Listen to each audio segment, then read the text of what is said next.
नमस्कार। News room में आप सभी का स्वागत है।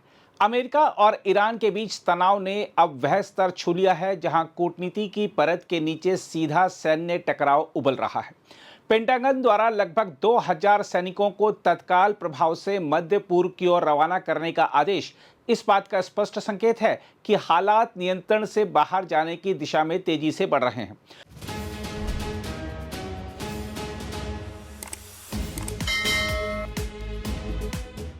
हम आपको बता दें कि ये सैनिक अमेरिकी सेना की 82वीं एयरबोर्न डिवीजन की उस त्वरित प्रतिक्रिया टुकड़ी का हिस्सा हैं जिसे दुनिया में कहीं भी 18 घंटे के भीतर उतारा जा सकता है।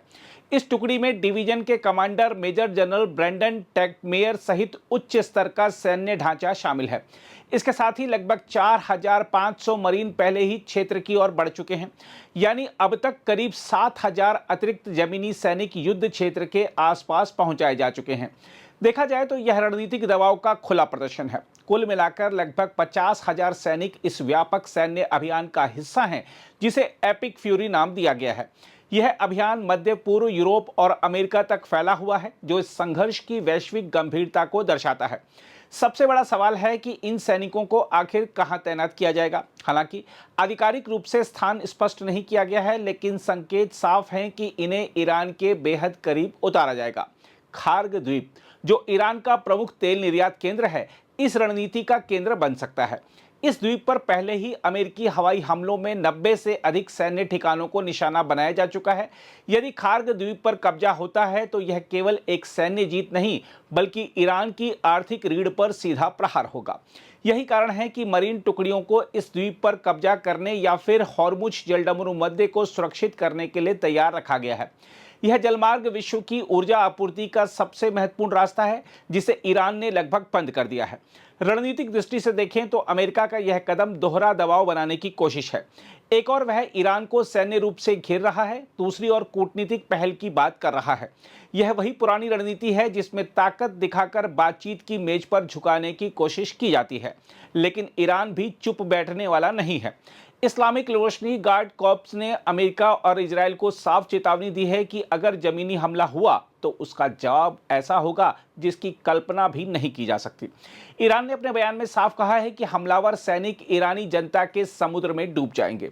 ईरान का दावा है कि उसने इजरायल में अब तक 70 से अधिक स्थानों पर सटीक मिसाइल हमले किए हैं, जिनमें हाइफा, दिवोना और तेल अवीव के आसपास के इलाके शामिल हैं। इतना ही नहीं, 700 से अधिक मिसाइल और 3600 ड्रोन हमले भी किए जा चुके हैं।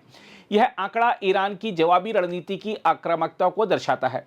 इस पूरे घटनाक्रम का सामरिक महत्व बेहद गहरा है। यदि अमेरिका खार्ग द्वीप या हॉर्मुज जलमार्ग पर नियंत्रण स्थापित करता है तो वैश्विक तेल आपूर्ति पूरी तरह उसके प्रभाव में आ सकती है। इससे न केवल ईरान बल्कि चीन और अन्य ऊर्जा निर्भर देशों पर भी सीधा दबाव पड़ेगा। दूसरी ओर यदि ईरान इस हमले का प्रभावी जवाब देता है तो यह संघर्ष क्षेत्रीय युद्ध से निकलकर वैश्विक टकराव का रूप ले सकता है। इस स्थिति में पश्चिम एशिया एक बार फिर आग के उस दायरे में फंस जाएगा जिसका असर पूरी दुनिया की अर्थव्यवस्था और सुरक्षा पर पड़ेगा। सबसे महत्वपूर्ण रणनीतिक निहितार्थ यह है कि यह टकराव केवल दो देशों के बीच नहीं रह गया है। इसमें इजराइल, खाड़ी देश, यूरोपीय शक्तियां और एशियाई अर्थव्यवस्थाएं भी अप्रत्यक्ष रूप से शामिल हो चुके हैं। यानी यह एक बहुस्तरीय संघर्ष बन चुका है जिसमें हर कदम वैश्विक संतुलन को प्रभावित कर रहा है। बहरहाल यह स्पष्ट है कि यह युद्ध केवल बंदूकों और मिसाइलों का नहीं बल्कि शक्ति संतुलन और वैश्विक वर्चस्व की लड़ाई भी है।